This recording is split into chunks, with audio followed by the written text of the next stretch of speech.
Eksodosy 3:13. Ny nitenenan'Andriamanitra ny zanak'Israely sy ny nanetreny ireo tena.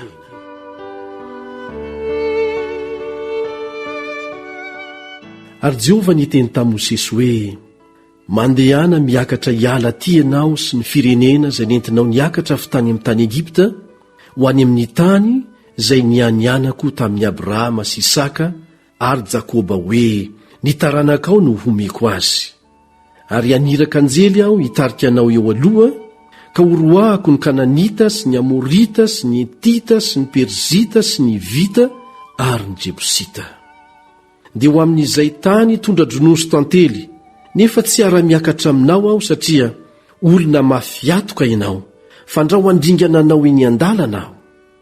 Ary rehefa renin'ny olona izany teny mampahory izany, dia nanjoretra izy, ka tsy nisy olona niravaka intsony.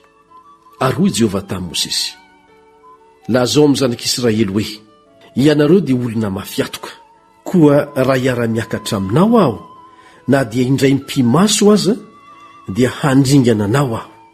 Koa ankehitriny, esoro ny firavakao hiala aminao, mba ho fantatrao izay ataoko aminao. Ary ny zanak'Israely dia nanala ny firavany atreo atendrombohitra Horeba.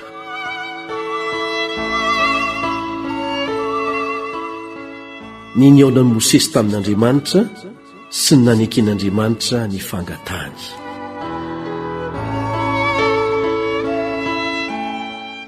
Ary fanaon'i Mosesy ny maka ny lay ka manorona azy eo ivelan'ny toby lavidavitra, ary ny anarany dia nataony hoe ny tranon'ilay fionana.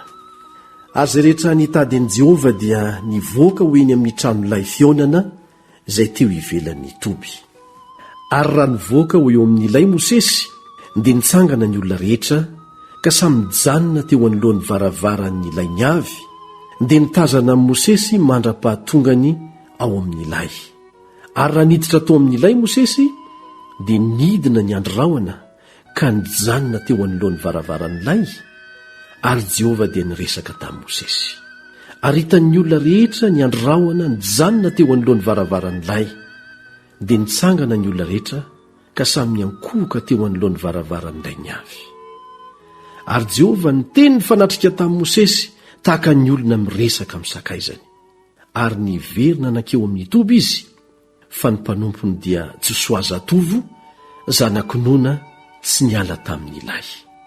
Ary hoy Mosesy tamin'i Jehovah, indro fa ianao milaza amiko hoe, ento miakatra ity firenena ity, ary ianao tsy mbola nampahafantatra izay irahinao hiaraka amiko, kanefa ianao efa nilaza hoe mahalala anao tokoa aho, ary efa nahita fity eo imasoko ianao. Koa ankehitriny, raha nahita fity eo imasonao aho dia ampahafantaro ny lalanao alalako anao, mba hitako fity eo imasonao, ary hevery fa olonao ity firenena ity. Dia hoy izy, nitavako no andeha, dia hanomeanao fitsaharana. Fa hoy Mosesy taminy, raha tsy andeha ny tavanao dia aza mitondrana hiakatra hiala ty. Fa inona nefa no ahafantarana fa nahita fity eo masonao izaho sy ny olonao, moa tsy amin'ny andehananao miaraka aminay va? Dia ho voavaka amin'ny firenena rehetra ambonin'ny tany zahay, dia izaho sy ny olonao. Ary hoy Jehovah tamin'i Mosesy, zao zavatra nolazainao izao dia hataoko koa, fa nahita fity eo imasoko ianao ary mahalala anao tokoa aho. Ary hoy Mosesy, mba ampahitao ny voninahitra aho aho. Fa hoy kosa Jehovah, izaho hampandalo ny fahatsarako rehetra eo anatrehanao, ka hanonona ny anaran'i Jehovah eo anatrehanao. Fa hiantra izay hiantrako aho, ary hamindra fo amin'izay amindrako fo. Ary io koa izy, tsy mahazo mahita ny tavako ianao, fa tsy misy olona mahita ka ho velona. Dia hoy Jehovah, indro misy fitoerana eto anilako, dia hijanona eo ambonin'ny aram-bato ianao.